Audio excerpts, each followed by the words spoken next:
tarde, meu nome é Natália Sinelli, eu sou ibefiana e hoje a gente está com a nossa quarta live com o tema Perspectivas para os negócios pós-pandemia. Quais são os setores privilegiados?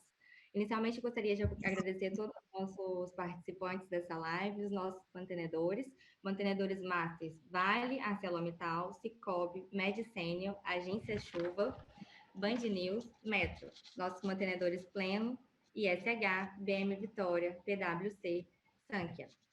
Apoiadores, Lotus Investimentos, Baker Tilly, Futura, Open, Ótima, Machado Mazei Pinho e Unicom. Agora eu vou apresentar as nossas três participantes da nossa live de hoje.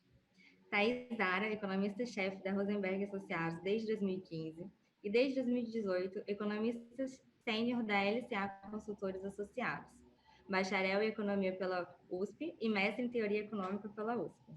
Temos também Zeina Latifi, consultora econômica com doutorado em economia pela USP, teve passagem por várias instituições financeiras, foi economista-chefe da XP e é colunista do Estadão. Paula Esteban, coordenadora do curso de Ciências Econômicas e do Centro de Empreendedorismo e Inovação da IBMEC Rio de Janeiro. Doutora em Economia pela UFF, em 2018, professora da graduação e pós-graduação do IBMEC, consultora de empresas com mais de 12 anos na área de defesa comercial, planejamento estratégico e análise econômica. Agora eu passo a palavra para Paula Esteban, que irá começar o nosso debate. Obrigada, Natália. Queria agradecer o convite do IBEF para ser moderadora, participar desse painel com a Zeina Latifi e com a Thaís Zara. Para mim é um prazer estar aqui. Tenho certeza que a gente vai ter um debate construtivo, vamos trazer alguns insights para quem está nos assistindo. Agradeço também a todos que estão nos assistindo agora.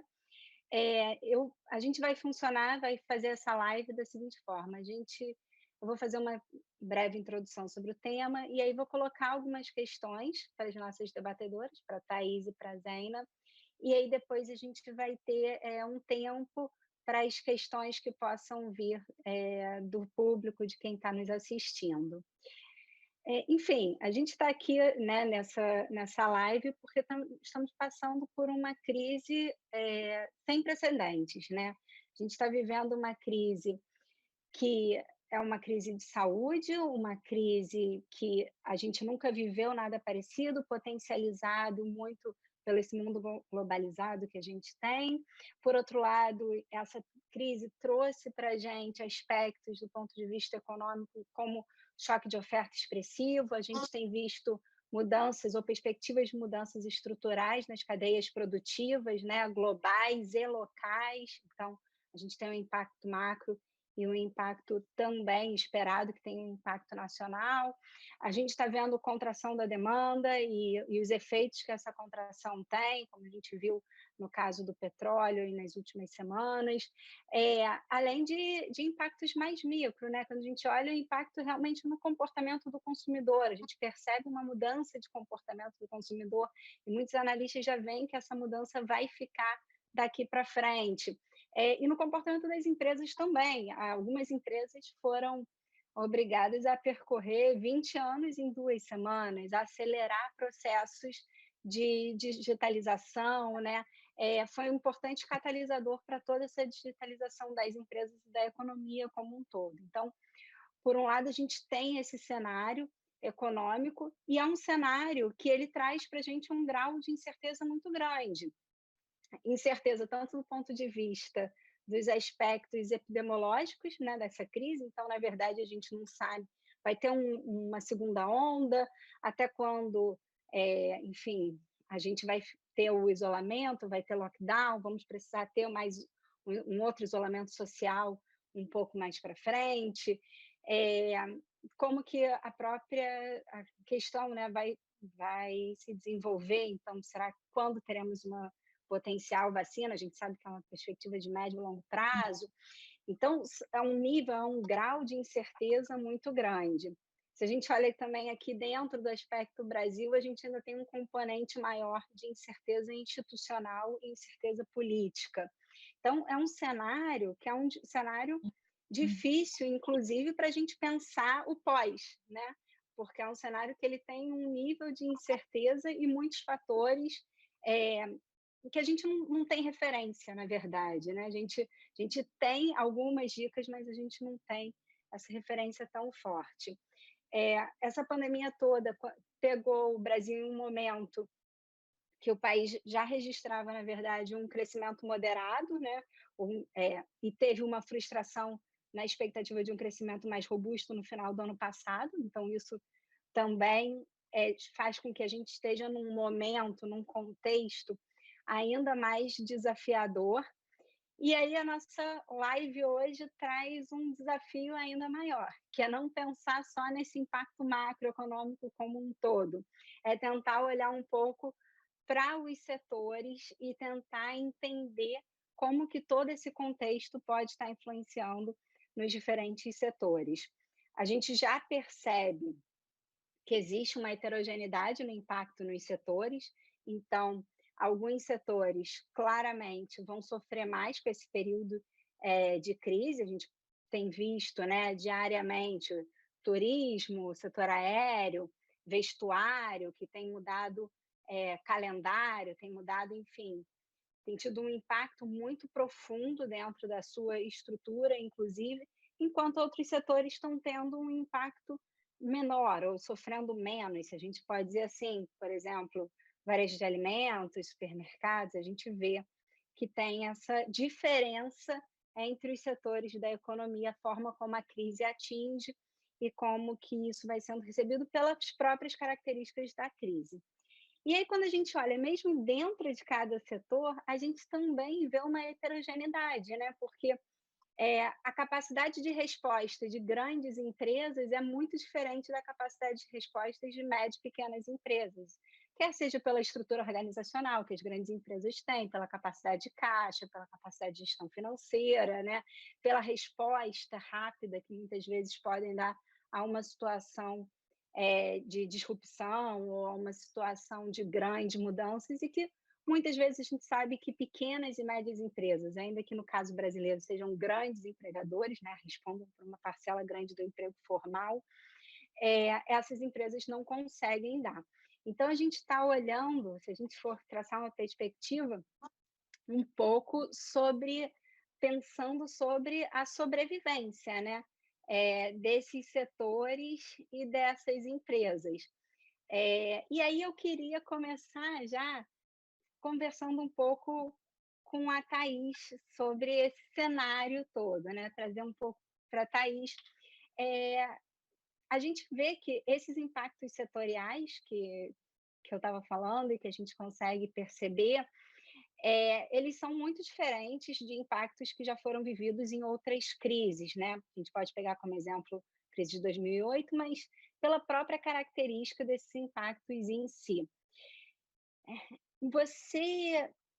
A gente está num momento que a gente acredita que é necessário manter a sobrevivência das empresas, a gente sabe que não vão ser todas que vão sobreviver, mas pelo menos minimizar rupturas na estrutura de oferta, né? Pelo menos a gente conseguir manter uma estrutura de oferta dentro desse patamar. Nesse contexto todo, quais setores que você acredita que precisam de uma ação mais específica para sobreviverem, para passarem por esse período, por essa crise? Quais setores têm sido efetivamente mais impactados no curto prazo? E quais, por outro lado, têm sido menos impactados? Eles estão conseguindo se resguardar um pouquinho mais dentro disso tudo que a gente falou.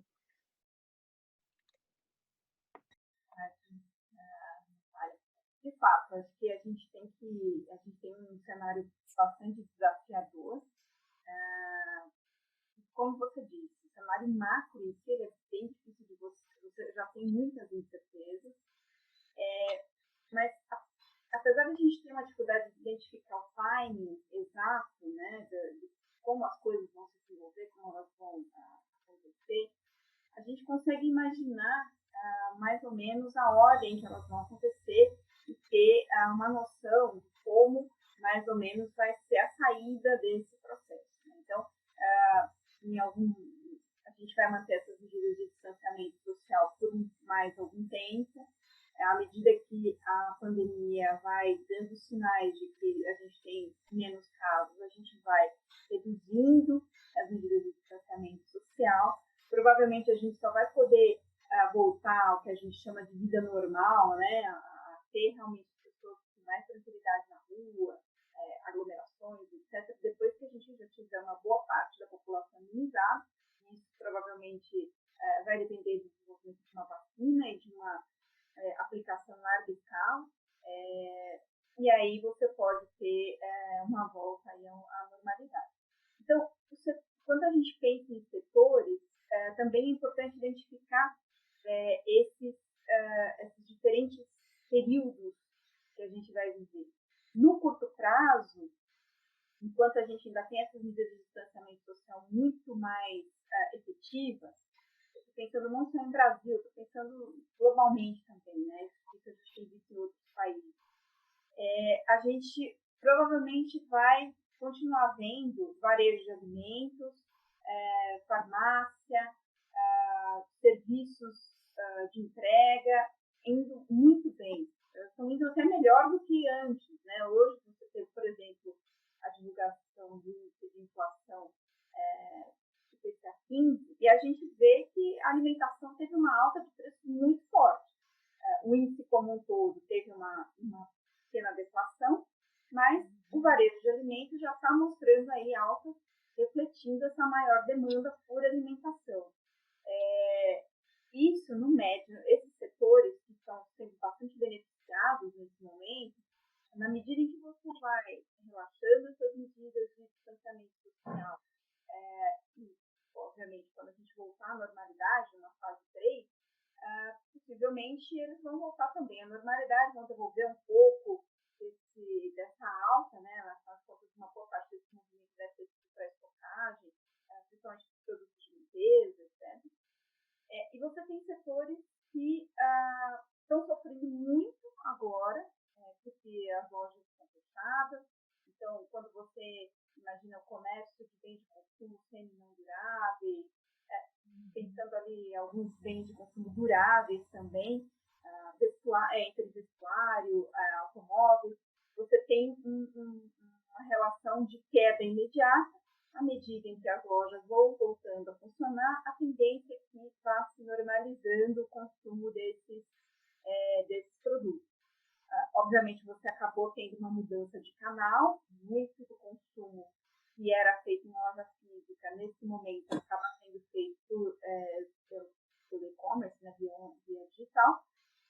Mas você tem também, obviamente, uma queda de demanda, porque são produtos, em geral, que têm um preço mais elevado, que dependem um pouco mais de crédito. No momento de incerteza, no momento de queda de renda, é normal que você tenha alguma contração desse consumo desses bens. Então, eles são muito afetados no primeiro momento. Já nesse segundo momento, eles tendem a começar a mostrar uma recuperação. Provavelmente ainda vão levar mais tempo para recuperar tudo que foi perdido, mas já começam a mostrar aí algum fôlego quando você relaxa essas medidas de restrição que são mais duras. E você tem Ótimo, Thaís. Só um minuto, que seu áudio está com um probleminha agora. Está me ouvindo? Sim. Tá. Eu vou passar para a Zena que o seu áudio está com um problema agora, e aí a gente já conclui essa ideia, que estava excelente a análise, assim, mas deu tá. Zena, eu queria tocar, então, em um setor que a Thaís ainda não falou, né? Dentro desse overview que a Thaís estava começando a dar aqui para a gente, enfim, sobre essas etapas.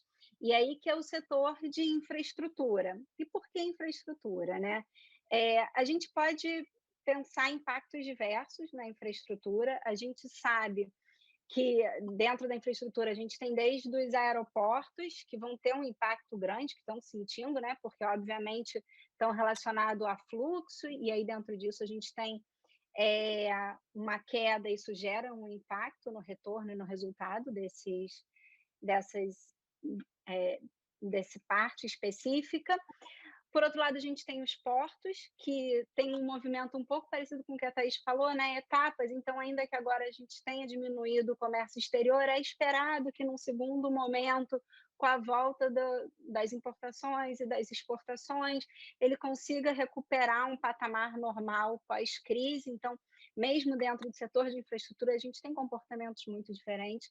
E é um setor que ganhou aí na última semana, um holofote muito grande, primeiro com a divulgação, com o lançamento do Plano Pro Brasil, e depois com toda a questão que trouxe. Ok, o Plano Pro Brasil pensava em, né, ser uma resposta pós-crise, para ampliar investimento em infraestrutura, na ideia de gerar emprego e renda, e aí o Ministério da Economia falou um pouco, bem, ok, mas a gente tem que estar aderente à responsabilidade fiscal, à disciplina fiscal dentro disso tudo. Então, é um setor que a gente está com um holofote, a gente tem visto a relevância dele como um todo, e regionalmente, para muitos estados, tem um impacto ainda maior. Como que você analisa tanto esse programa do governo, né, essa ideia, essa concepção do setor de infraestrutura estar dentro desse programa, e o que a gente pode esperar de impactos no setor de infraestrutura no momento pós-crise? Será que a gente pode chamar de forma geral como um setor privilegiado, ou a gente tem que olhar para cada pedacinho dele? Olha, o retrato ele é heterogêneo, você já deu a dica aí.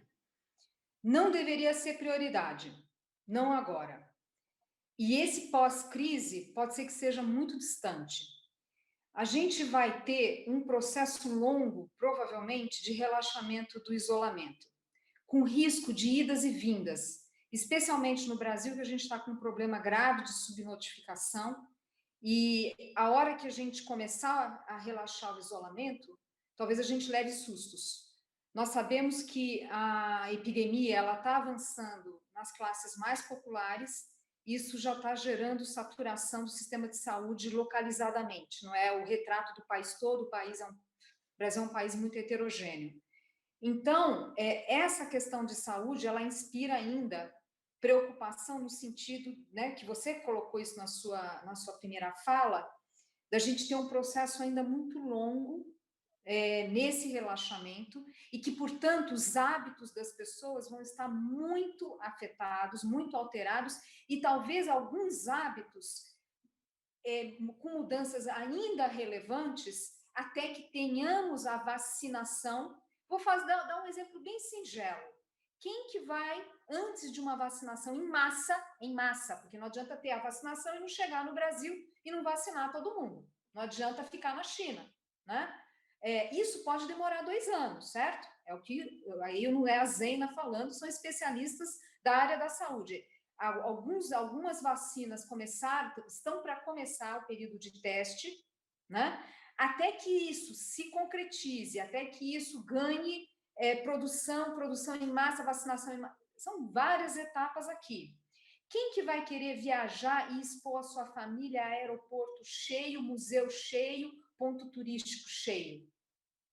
Então, talvez as mudanças de hábitos, elas sejam muito prolongadas. Você citou a questão dos aeroportos, talvez nunca mais volte ao que era antes.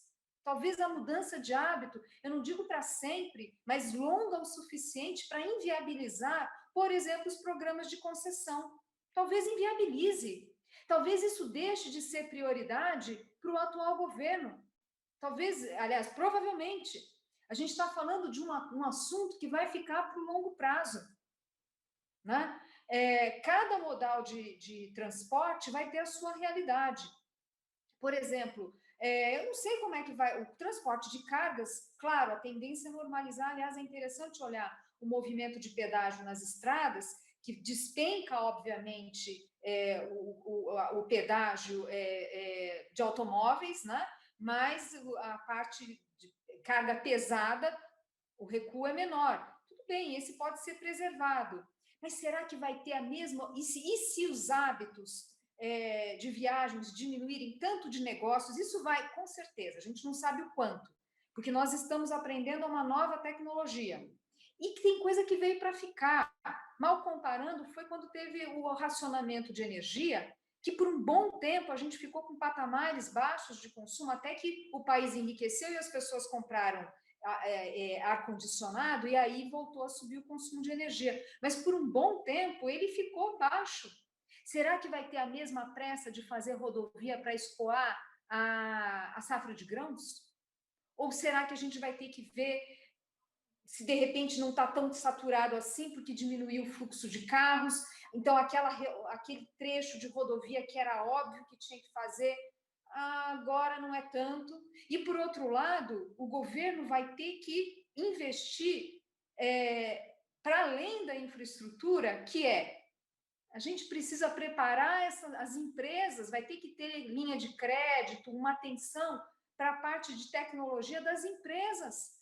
Né? De novo, reverberando aqui, continuando o que você falou. O que a gente está observando? As empresas que estavam com boa gestão de caixa e as empresas que tinham essa maior conectividade estão conseguindo reagir melhor. Pois isso vai continuar valendo, porque a gente vai ter um processo longo ainda de recuperação e superação dessa crise, com idas e vindas possivelmente.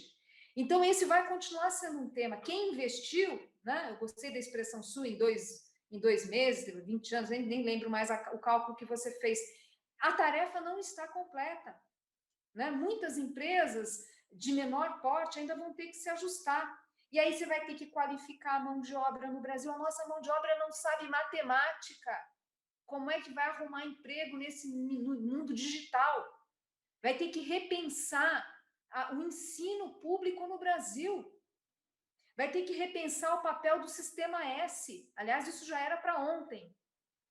A gente, quando fala em investimento, cadê a discussão de investimento em mão de obra? Como é que a gente vai viver nesse mundo mais conectado, com uma população de jovens enorme, que está não só à margem do mercado de trabalho, mas a essas tecnologias. E as empresas também. Então, antes de pensar em fazer ponte e fazer infraestrutura, a gente vai ter que discutir qual infraestrutura, né? Já entro na questão fiscal, mas e esse investimento em pessoas? E investimento em saúde e equipamentos de saúde sanitários. Talvez a nossa nova realidade é que todo mundo só vai poder sair de casa com máscara por um bom tempo. O Brasil hoje importa máscara da China, e vamos combinar que máscara não é uma coisa tão sofisticada tecnologicamente que a gente não poderia estar fazendo no país. Então, tem uma questão de planejamento que a gente está se defrontando que é essencial. Então, eu confesso que quando eu vi o tal Plano Pro Brasil, meu primeiro sentimento é assim, olha, eles estão desconectados da natureza dessa crise. Desconectados. Quais são as prioridades agora? Como é que a gente vai discutir infraestrutura sem saber o que, quando, e se é isso mesmo, ou se é um leque mais amplo de investimento estatal? Não é o setor privado que vai resolver essas questões que eu falei para você. A gente está tendo que repensar investimento em tecnologia, em comunicação, telefonia, segurança da informação. Os crimes cibernéticos estão explodindo. Como é que a gente reforça a segurança da informação? Então, são temas, o 5G, a gente vai ter que repensar. Não tem pressa para fazer o leilão 5G. Pois é, talvez tenha que adiantar. Então, eu achei o plano muito desconectado em relação à natureza dessa crise. E já era desconectado pela questão fiscal. Né? Você propor um plano como esse e falar de aumento de gasto público, sendo que a gente sabe que no pós-pandemia a agenda vai ter que ser de ajuste fiscal, porque senão esquece Selic nesses atuais patamares, eu achei realmente assim descabido esse plano, eu não consigo defender. Se nós tivéssemos no Brasil uma tremenda tradição de planejamento, gastos públicos de qualidade, agora, me desculpa, um país que faz refinaria, que não tem viabilidade econômica, que faz Angra 3, que não tem viabilidade econômica, que faz estádios, e que quase 40% das nossas obras públicas estão paradas, sendo que o grosso é por baixa qualidade dos projetos públicos. Ora, não tem como concordar com esse plano. Eu acho que faltou trabalho ali. Agora, na questão fiscal, ficou escancarado ali que faltou diálogo com o Ministério da Economia. Então, eu acho que o Brasil precisa dar uns passos atrás e entender a natureza dessa crise, tanto do ponto de vista do impacto fiscal e do que é prioritário, e não é agora, mas vai ser por um bom tempo. Perfeito, Zaina. Acho que a sua colocação da infraestrutura, qual infraestrutura que a gente quer desenvolver, né? Então, a gente está olhando para uma infraestrutura de passado, na verdade, a ponte, a estrada, ou a gente vai olhar para uma infraestrutura que vai levar para um caminho mais do futuro, é mão de obra, é qualificação, é a tecnologia. Telefonia. Sim, telefonia, o 5G, o que a gente tem que coordenar e fazer esse desenvolvimento. Assim, acho que concordo muito. Quais setores, então, frente a isso, você acha que vão sair no final nesse pós-crise, com uma perspectiva de crescimento, com uma perspectiva de avanço dentro de todas essas mudanças? Então, eu estava falando sobre os setores que, durante esse abre e fecha, enquanto a gente realmente não pode voltar às ruas, né, como a Dena disse, enquanto a gente não tem toda a população vacinada, você vai ter mudanças de hábitos que provavelmente vão permanecer durante um tempo, mas aos poucos, mesmo que você tenha mudança de canal, etc., você provavelmente vai ver alguma retomada. Agora, quando tudo isso passar, aí lentamente é possível que a gente retome esses outros setores. Mas eu acho que esse turismo, principalmente quando a gente está pensando ali em energia, né? Você tem, quando você pensa em petróleo, você tem uma parte importante, né, da demanda que acaba vindo desse deslocamento. Possivelmente a gente vai acabar reduzindo bastante de uma maneira permanente no pós-crise. Então, são setores que realmente vão ter que passar por uma mudança um pouco mais profunda. Por outro lado, essas que já estão sendo beneficiadas no curto prazo têm a chance de conseguir se manter aí como potenciais candidatas a vencedores no médio e longo prazo, se souberem aproveitar essa oportunidade para transformar, para aproveitar essa mudança de hábitos e torná-la mais fácil. Né? Então, as plataformas de comunicação digital, as empresas que já estão começando a trabalhar e usar o home office de uma forma mais profunda. Quando a gente pensa nas grandes cidades, aluguéis de imóveis, por exemplo, para fins comerciais, é muito possível que a gente, com essa expansão do home office sendo utilizado, você tenha uma vacância maior desses escritórios nas grandes cidades, nesses endereços comerciais. Então, a própria construção civil vai acabar se vendo aí diante de mudanças que provavelmente vão ficar.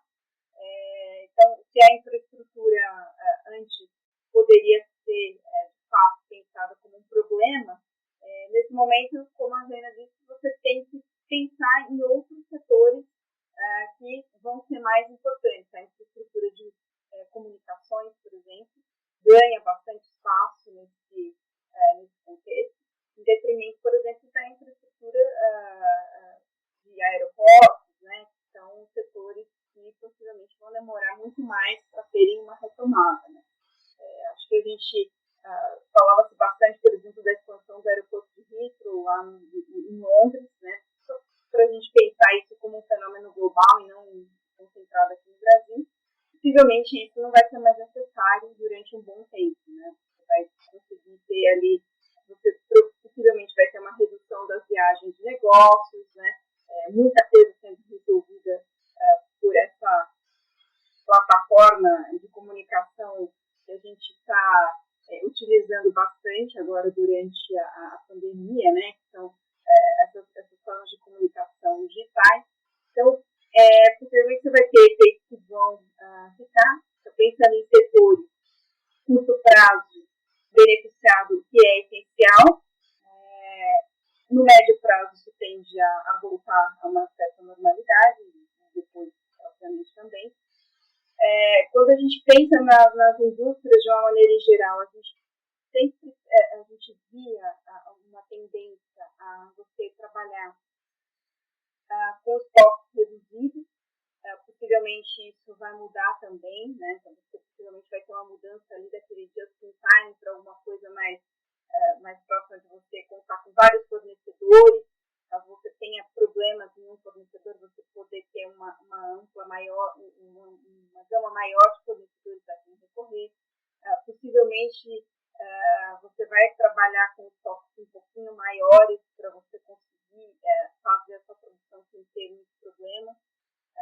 Quando a gente pensa em todo o transporte mundial sendo bastante reduzido e os problemas que tem acarretado para as cadeias de fornecimento, no Brasil a gente não tem sentido isso muito, mas mundo afora você já vê, evidente, ali, possivelmente isso vai ser uma mudança de cultura um pouco global. Então, a globalização, a integração das cadeias, provavelmente a gente vai ter um freio um pouco natural nessa tendência aí ao longo do tempo, afetando os diversos setores, principalmente os industriais, que já vinham com uma integração maior. Então, acho que a gente tem muitos processos ocorrendo ao mesmo tempo. Possivelmente o mundo daqui 2 anos vai ser muito diferente do mundo que a gente que começou 2020. E aí, acho que a palavra-chave para as respostas de governo, tanto no que diz respeito à questão epidemiológica, quanto no que diz respeito à questão econômica, é coordenação. Né? Precisa, nesse momento, ter um diagnóstico correto, tanto da questão da saúde quanto da questão da economia, e coordenando as ações para que você tenha a menor perda em ambas as áreas. Quanto mais rapidamente você conseguir trazer a questão da saúde para um patamar mais estável, mais rapidamente a questão econômica também vai se resolver. Por enquanto, como a Zena disse, a gente continua tendo uma questão de subnotificação ainda bastante grave. Enquanto você não tiver um entendimento de como quão espalhado está a doença no país, acho que é difícil tomar essas decisões de reabertura de economia, etc. A gente pode acabar passando, possivelmente vai acabar passando por episódios de ondas, né? Abrir e fechar ao longo do tempo. Perfeito, Thaís. Sem dúvida. Acho que a questão-chave que a gente e que une muito o que você e a Zena falaram é a questão da coordenação, né? A importância de entender, foi o que a Zena falou, um plano que é desconectado da causalidade, então vamos olhar efetivamente a causalidade para que a gente possa dar respostas e coordenar esse ajuste. E aí me vem uma questão que eu queria colocar de um outro setor, mas que é um setor que tem impacto regional muito grande, impacto regional no Rio de Janeiro, Espírito Santo, enfim, que é o setor de petróleo. E aí eu queria colocar primeiro para a Zena, a gente testemunhou, né, uma grande queda nos preços do petróleo, o barril do petróleo Brent ficou em menos de $20, então refletindo, claro, a guerra de preços que já vinha acontecendo, mas também a paralisação da demanda, o excesso de estoque, toda essa dificuldade em armazenamento, né, que trouxe uma experiência nova, né? A gente viu o WTI sendo negociado a preço negativo, né? Algumas pessoas falaram, eu nem sabia que podia ser negociado a preços negativos. Então, isso tudo gera também no setor de petróleo uma nova organização. O que você espera? Qual é o cenário que você espera para esse setor de petróleo, óleo e gás daqui para frente, né? No pós-crise, no pós-pandemia, considerando toda a relevância que esses setores têm para as economias regionais aqui no Brasil? Uhum. Olha, eu não sou especialista da área, então peço desculpa por os meus comentários serem um pouco superficiais. É claro que com patamar, a gente não vai ter a retomada daqueles patamares pré-crise, pelo menos a perder de vista não tem como colocar. Claro que também, a esses níveis de preços, a oferta de petróleo dos Estados Unidos, do shale oil, obviamente, eles deixam de ser competitivos e aí a tendência portanto, a oferta também ter um recuo, né? Então, também não é razoável a gente achar que os patamares de agora vão prevalecer no médio prazo, enfim. A tendência é uma coisa no meio do caminho, eu não usaria dar um valor para isso. A outra coisa, ainda que a participação seja pequena, quando a gente pensa na nossa matriz de energia, em que havia essa, até por uma questão de custos, de migração para energia mais limpa, vamos combinar que com os atuais preços, as termo, elas não são tão onerosas assim. E o próprio gás, enfim, eu acho que pode ter uma dinâmica favorecida, né, em termos relativos, é claro. O setor, bem ou mal, ainda que esse não seja algo suficiente para garantir a rentabilidade do setor, eu sei que não é, mas tem uma blindagem, vamos dizer, né, alguma blindagem pela cotação do dólar. Então, não é suficiente, talvez, agora certamente a gente já sabe que não é, né?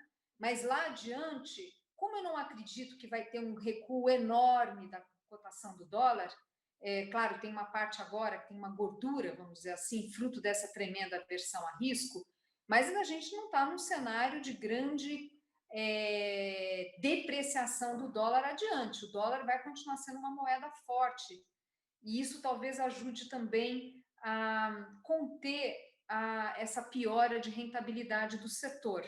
Então, vamos dizer o seguinte, agora estamos no olho do furacão para esse setor, né? Difícil dizer quando que a gente vai poder dizer que o pior já passou. Agora, de qualquer forma, tem que lembrar que as economias avançadas, elas devem iniciar um ciclo de recuperação antes dos países emergentes.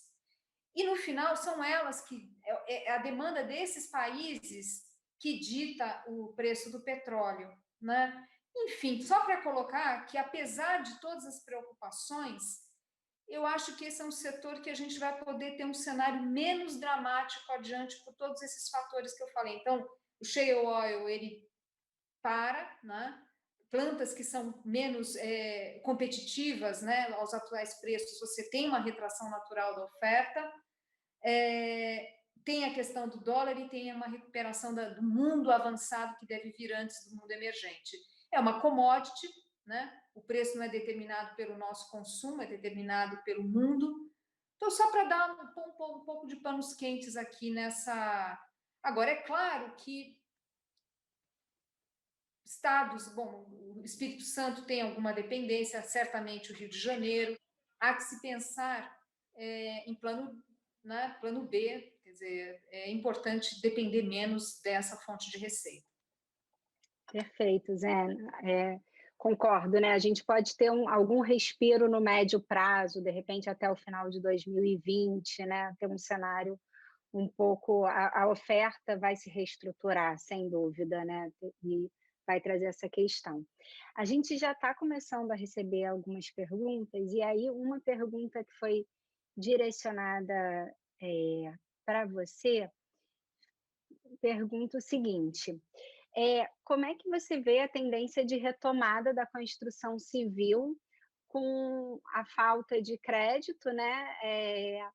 Ainda que os juros estejam baixos? E aí eu acrescentaria, né, inclusive, a gente pode pensar em toda essa mudança de comportamento que a gente já está vendo. Você tem algum panorama? Acredita que a gente possa ver alguma tendência nesse sentido?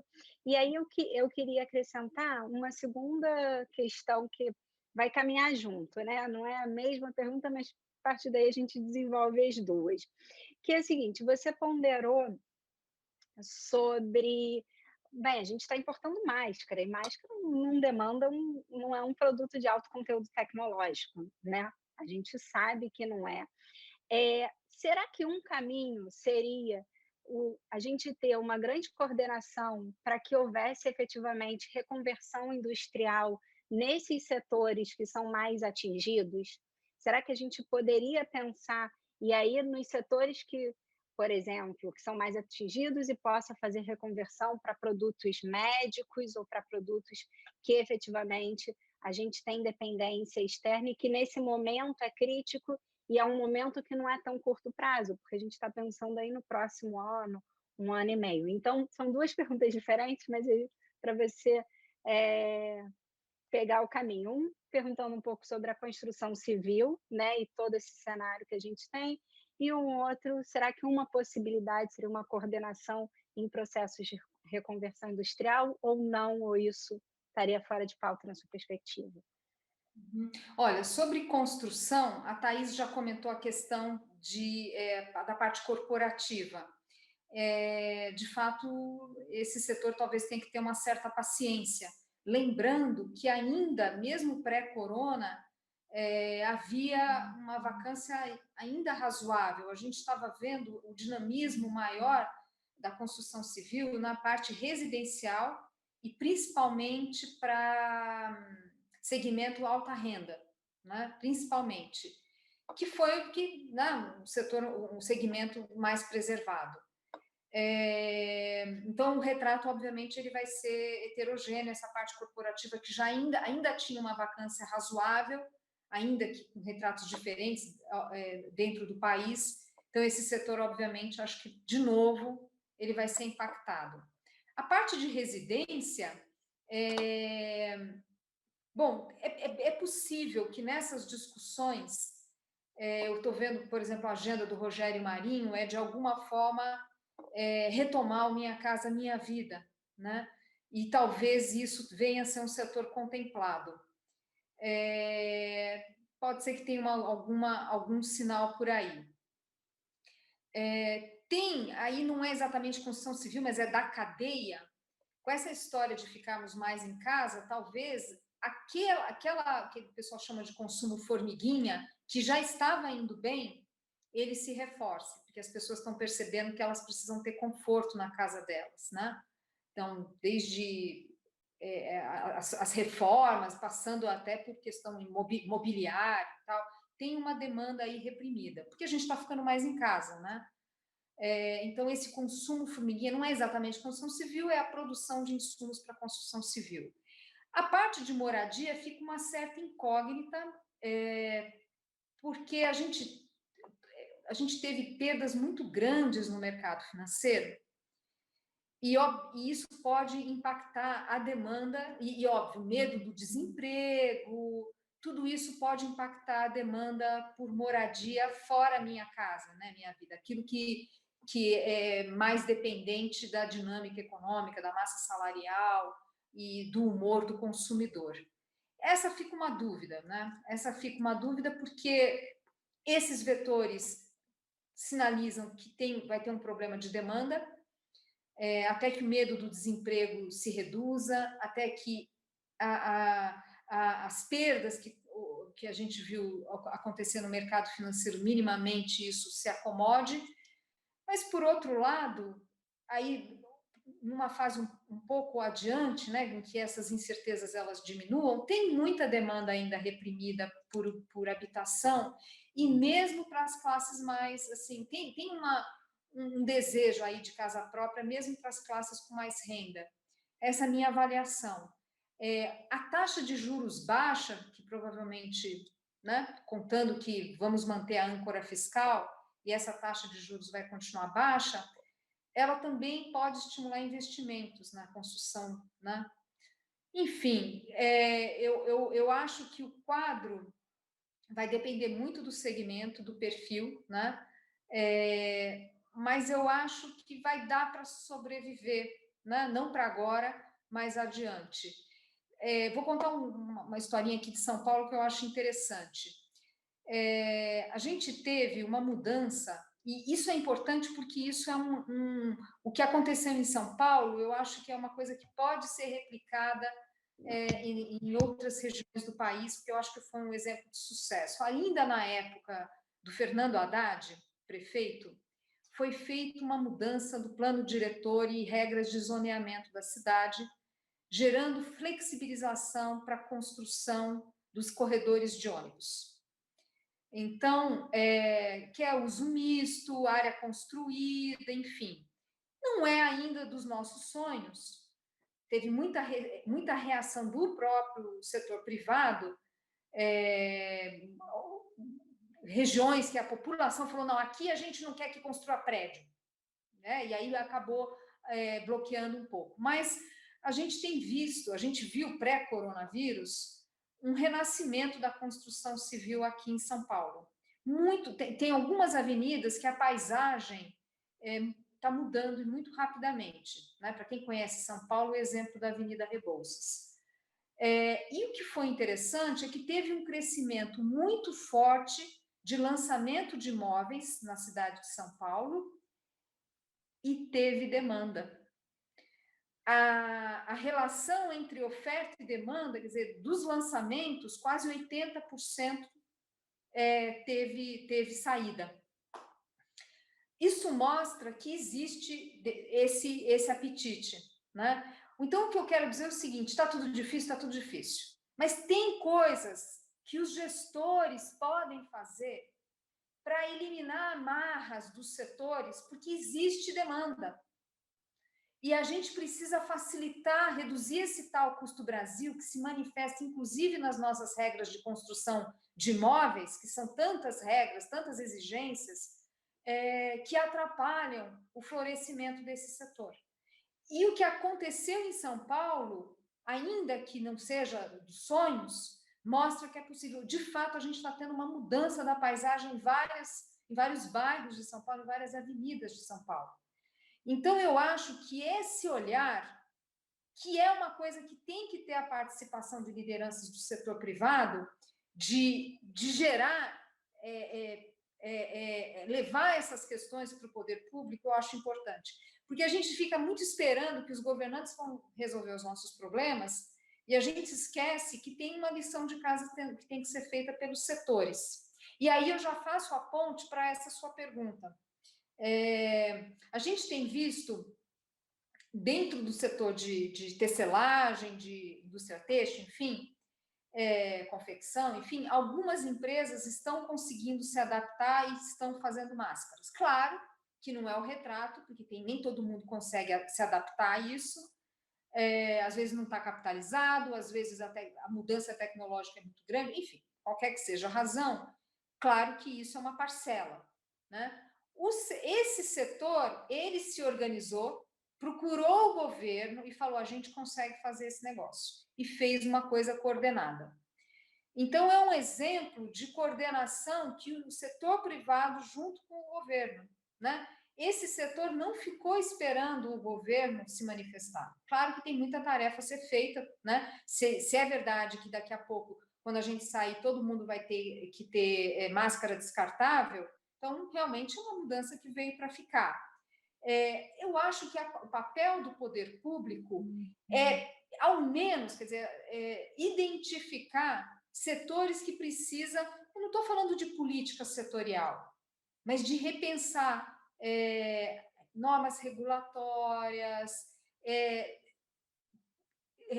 tributação, como é que está, se tem distorções, o que pode fazer para ajudar esses segmentos da indústria que podem, de alguma forma, ser beneficiados, quer dizer, permitir que isso aconteça. Veja, não é política setorial, mas é um olhar para essas oportunidades. A nossa indústria, ela tem um problema grave de baixa produtividade, mas muito em função de uma ação estatal, que é esse tal Custo Brasil, que acaba pesando mais nos ombros da indústria. Eu não tenho dúvida que quem mais sofre com o Custo Brasil é a indústria. Eu não tenho dúvidas em relação a isso. Tanto pela questão tributária, pelas normas de segurança do trabalho, ambientais, legislação trabalhista, que felizmente já melhorou bastante. E é um setor que não tem a mesma liberdade que o setor de serviços para repassar a pressão de custos ao preço final, né? Como os economistas falam, o setor tradable, é um setor que concorre com o produto importado.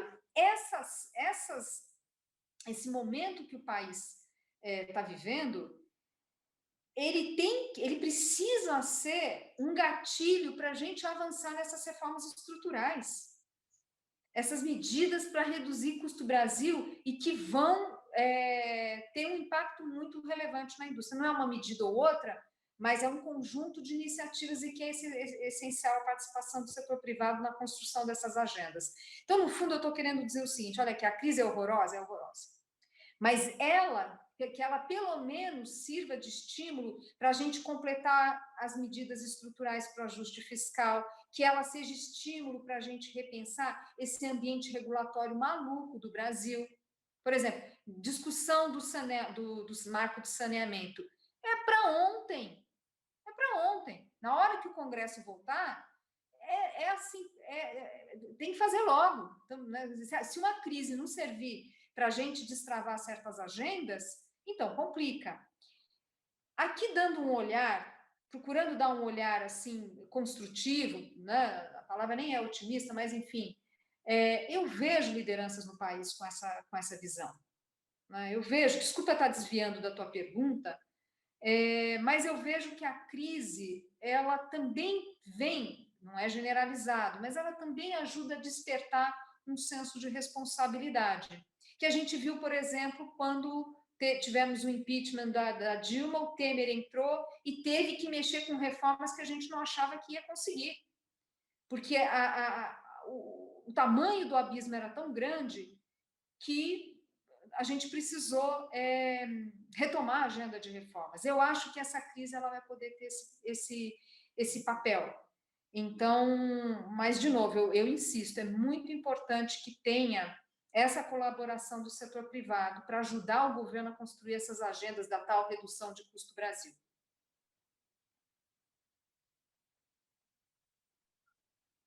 Perfeito, Zaina.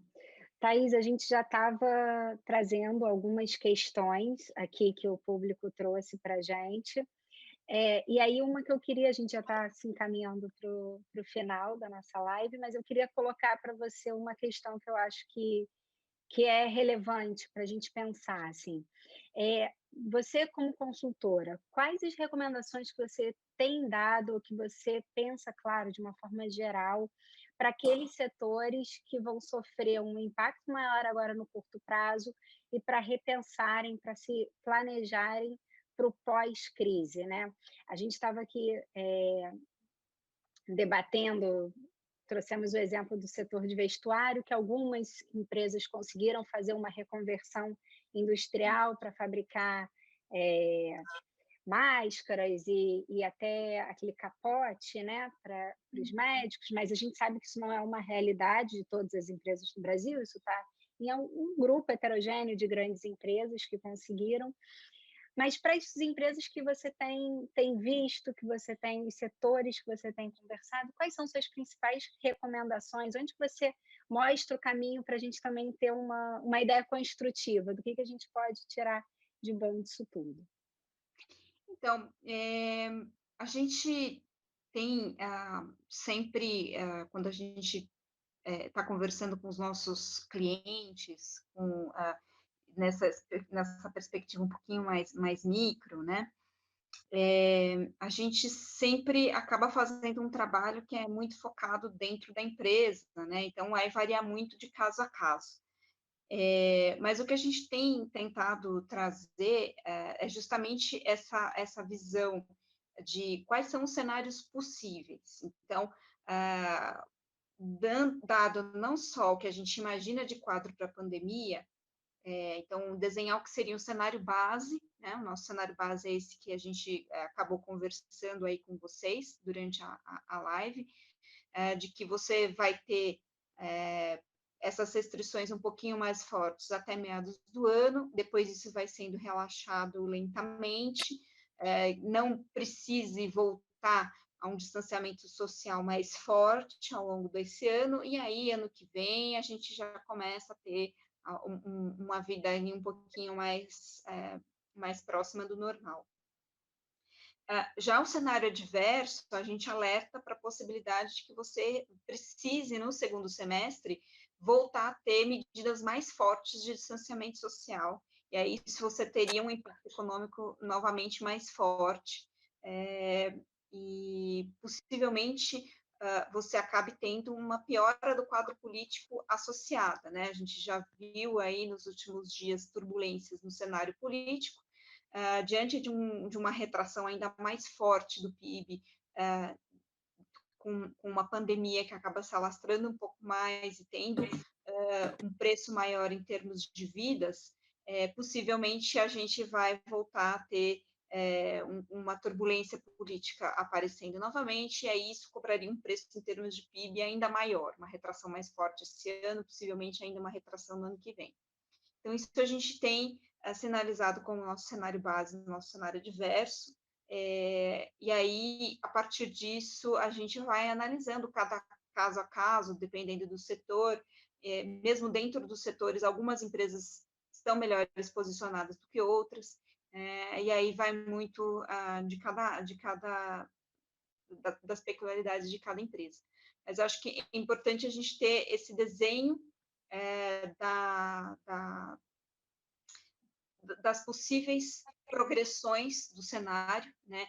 Quando eu falei dos setores, o desenho geral é o mesmo, né? Tanto em um quadro como no outro, mas aí, quando a gente está pensando em quantificar o cenário, o timing faz toda a diferença, né? Então, se você tem essas restrições valendo até meados de maio, até junho, e aí você volta e não precisa ter restrições mais fortes de circulação acontecendo, é uma coisa. Se você volta a ter necessidade de um distanciamento social mais forte, aí você tem uma segunda onda também de efeito econômico, e aí a gente está falando de um cenário um pouco mais complicado. Perfeito, Thaís. E aí eu queria fazer uma última pergunta para as duas, para finalizar.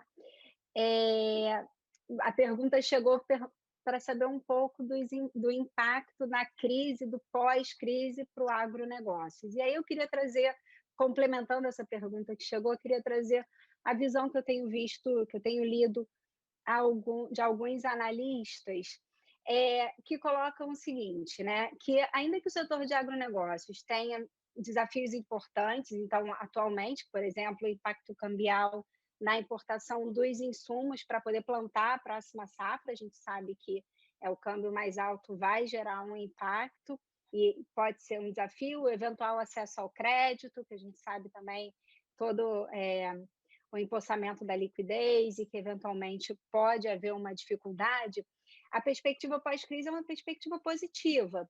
E aí o que tem sido apontado como ponto positivo nessa balança é o seguinte: a gente pode pensar que o agronegócio efetivamente tem capacidade, né, tem potencialidade de retornar ao patamar inicial, ou seja, ao patamar pré-crise, né, que a gente pode dizer assim, pelos fatores de quer seja abastecer os outros países com grãos e os produtos alimentícios, que vai ter demanda, né?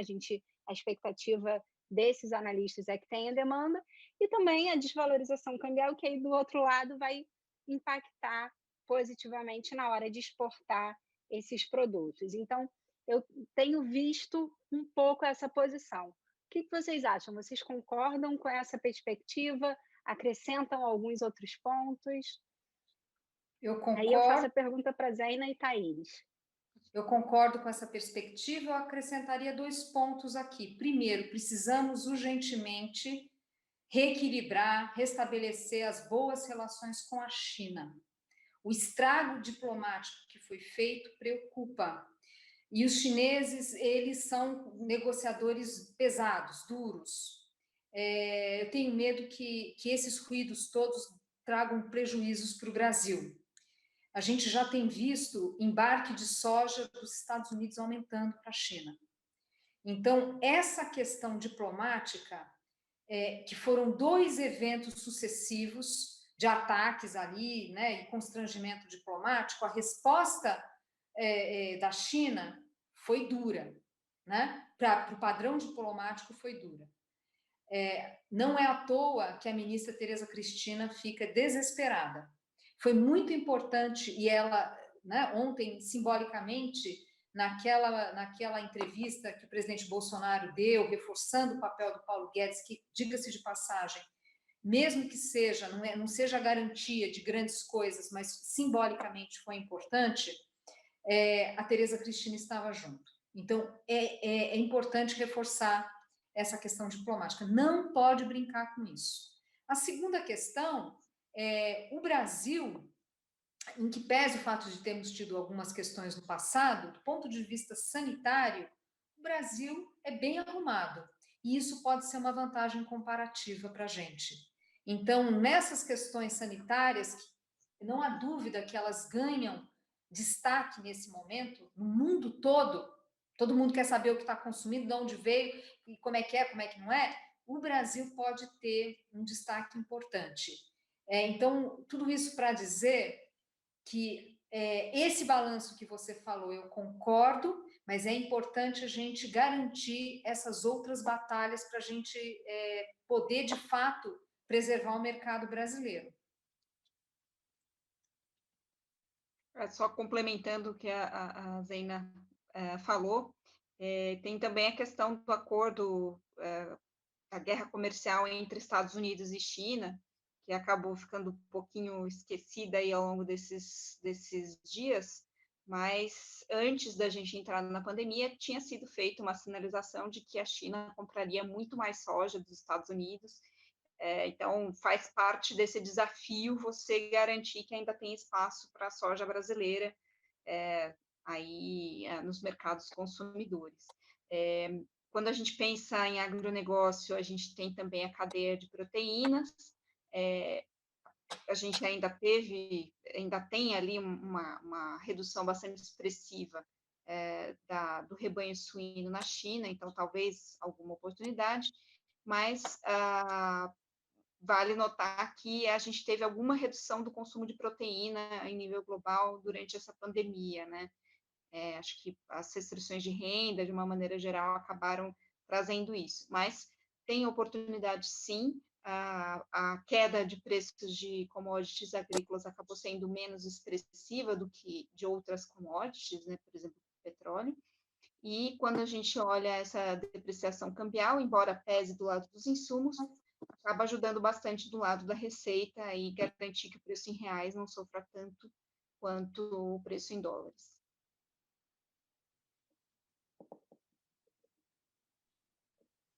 Tá ótimo. Então, são muitos pontos, né, que a gente tem que ter cuidado. A gente já chegou na nossa 1 hora, né, planejada para a live.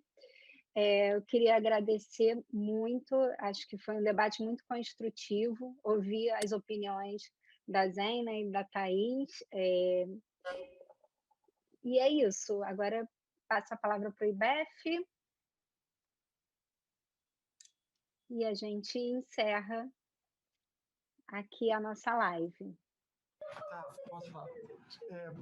Olá, pessoal. Agradecendo a presença de todos. Muito obrigado pelas palestrantes, Zeina, Thaís e Paula. O assunto foi excelente abordado por vocês. A UIBF agradece a presença de vocês. Muito obrigado e boa noite. Boa noite. Boa noite. Obrigada pelo convite. Tchau, tchau.